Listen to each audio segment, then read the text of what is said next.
जैसे दक्ष प्रजापति का उद्धार किया। आगे चलकर के भगवान शुकदेव जी महाराज ने तीनों कन्याओं का वर्णन करने के पश्चात दोनों पुत्रों के द्वारा महाराज मनु के दो पुत्र प्रियव्रत और उत्तानपाद, प्रियव्रत का चरित्र बाद में कहा लेकिन उत्तानपाद का चरित्र पहले कहा।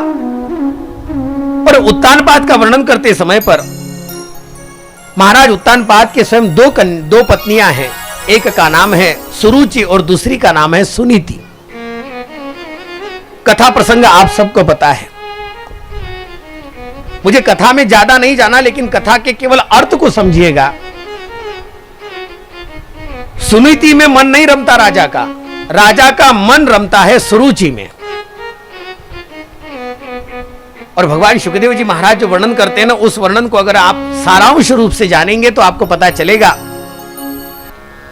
मन जितना अधिक विषयों में जाता है, वर्णन ही है यहां पर। सुरुचि में मन ज्यादा लगता है इसलिए जीव आकृष्ट ज्यादा होता है वहीं पर। इसलिए राजा को सबसे प्रिय रानी केवल और केवल सुरुचि है, सुनीति नहीं है। सुनीति क्यों नहीं है? क्योंकि कारण एक ही है, सुनीति के पास में नीति है। नीति सबको नहीं भाती। आप घर में कोई अच्छी बातें कह दो, बड़े बुजुर्गों के मुख से अगर कोई बात अच्छी निकले ना तो लोग यही छोटे घर के जो छोटे होते हैं ना वो यही कहते हैं, यानी यही काम पड़ा है और कोई दूसरा काम को नहीं। बेटा बाता के वे अपने जीवन में एक बात अवश्य ध्यान में रखना, सुनीति और सुरुचि का अंतर जिसने समझ लिया उसके जीवन में भगवान की प्राप्ति हो जाती है। जो सुनीति की बात मान गया, ऐसे छोटे से 5 वर्ष के ध्रुव जी महाराज, केवल छोटे से 5 वर्ष के,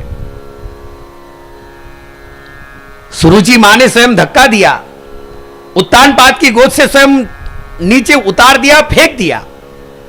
केवल फेंका नहीं, फेंकने मात्र से अगर कुछ बात होती तो ठीक रहती, लेकिन सुरुचि ने एक ऐसा कटु शब्द कहा जो कटु शब्द ध्रुव जी महाराज के अंतर्मन को लग गया। 5 साल के छोटे से बालक ध्रुव जी के मन को बात लग गई।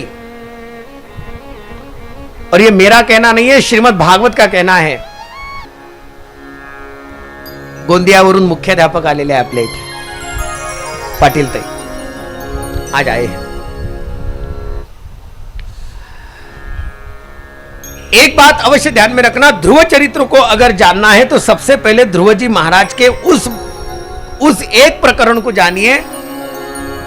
भगवती सुनीति ने केवल एक ही बात कही, केवल एक बात, तपसाराध्य पुरुषम तस्सैवानुग्रहेण मे गर्भे त्वं साधयात्मानं यदोच्छसि नृपासनम। अरे तुम्हें स्वयं राजा की गोद चाहिए क्या? जाओ तपस्या करो, नारायण को प्रसन्न करो और नारायण को कहो कि सुरुचि के गर्भ में मुझे जन्म दे, तब जाकर के तुम्हें राजा की गोद मिलेगी, राजा का सिंहासन मिलेगा। जाकर के ये बात जब सुनीति को पता चली ना, तब सुनीति माता को स्वयं ध्रुव जी महाराज ने पूछा, मां क्या छोटी मां ने जो बात कही क्या वास्तव में वो सच है? मुझे अपने पिताजी के गोद में बैठने के लिए नारायण की तपस्या करनी पड़ेगी, नारायण के पास जाना पड़ेगा। भगवती सुनीति मां ने क्या कहा? भगवती सुनीति मां ने केवल इतना ही कहा, बेटा जो छोटी मां ने कहा है ना वो गलत नहीं है वो सत्य, लेकिन पूर्ण सत्य नहीं है।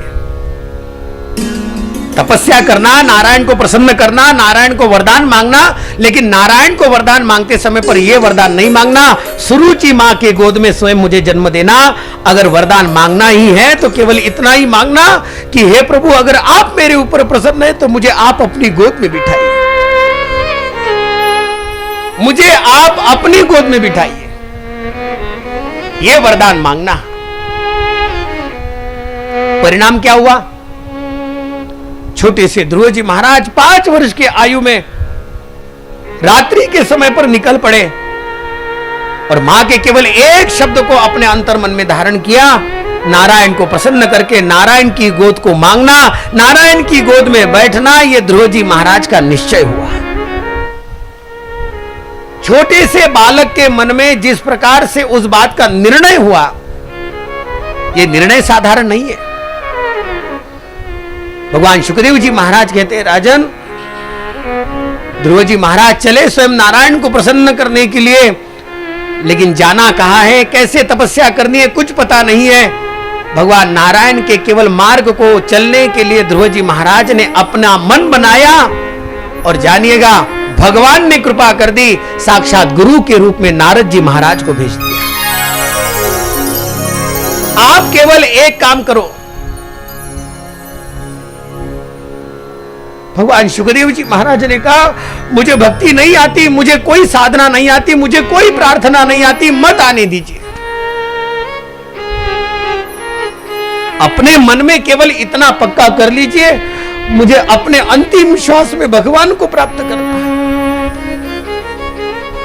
जिसका जीवन भगवान की प्राप्ति के लिए अंतिम समय में यह निर्णय कर लेता है ना, उसे मार्ग ढूंढना नहीं पड़ता। भगवान उसके लिए मार्ग देने के लिए गुरु को भेज देते हैं, और अपने आप में स्वयं अपने जीवन का मार्ग अपने आप तक पहुंचा देते हैं। भगवान पहुंचा देते हैं। आपको केवल चलने का निर्णय करना है। निश्चयाचे बड़ तुका मणे तेची फळ, केवल निश्चय पक्का करना है। मुझे भक्ति करनी है, मैं आज नहीं कल करांगा, आज नहीं काले कर रहा, आज नहीं काले कर रहा, आज नहीं रिटायरमेंट के बाद कर रहा, होगी भक्ति।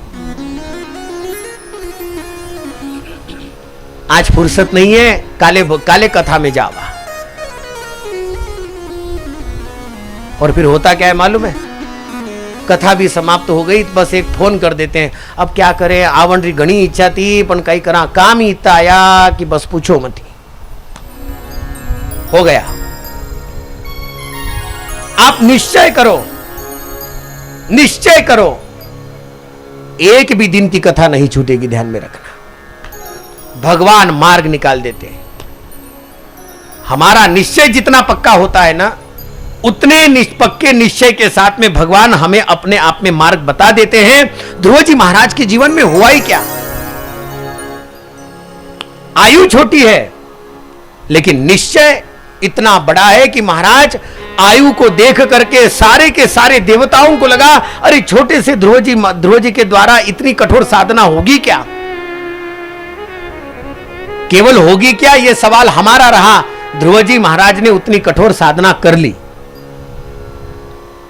एक महीने में केवल एक भुक्त रह करके स्वयं भगवान का भजन करने लग गए।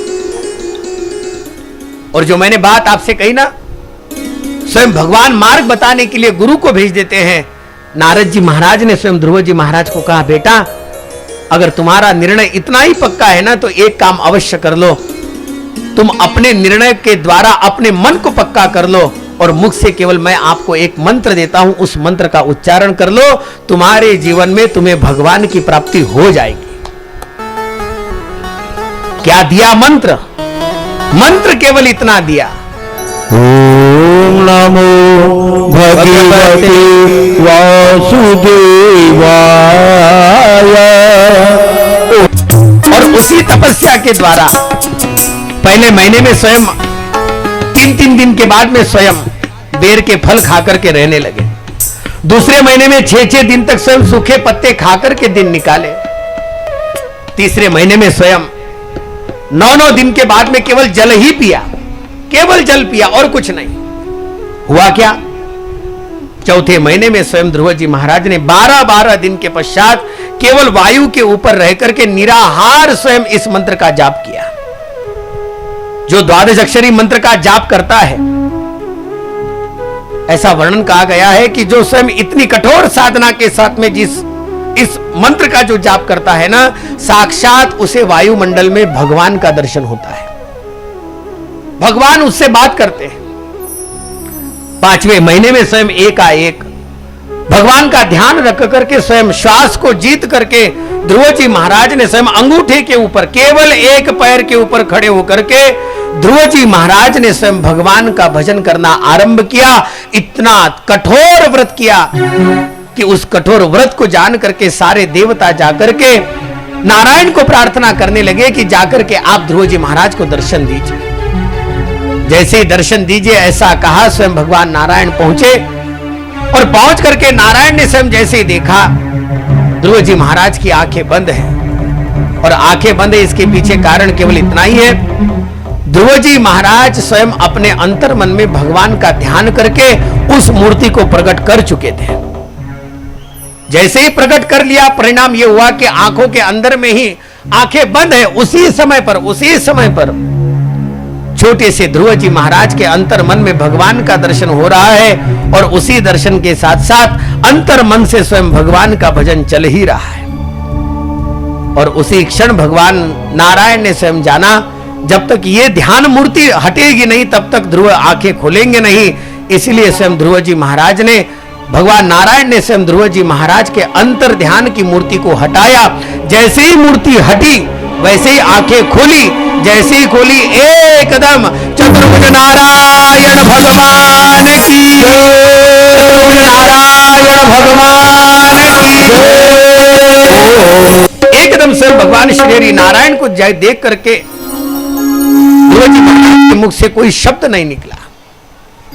भगवान श्री हरि नारायण ने स्वयं ध्रुव जी महाराज के गाल को स्वयं शंख लगा करके जिस प्रकार की स्तुति ध्रुव जी महाराज ने की, सारी स्तुति का बखान भगवान शुकदेव जी महाराज ने किया है।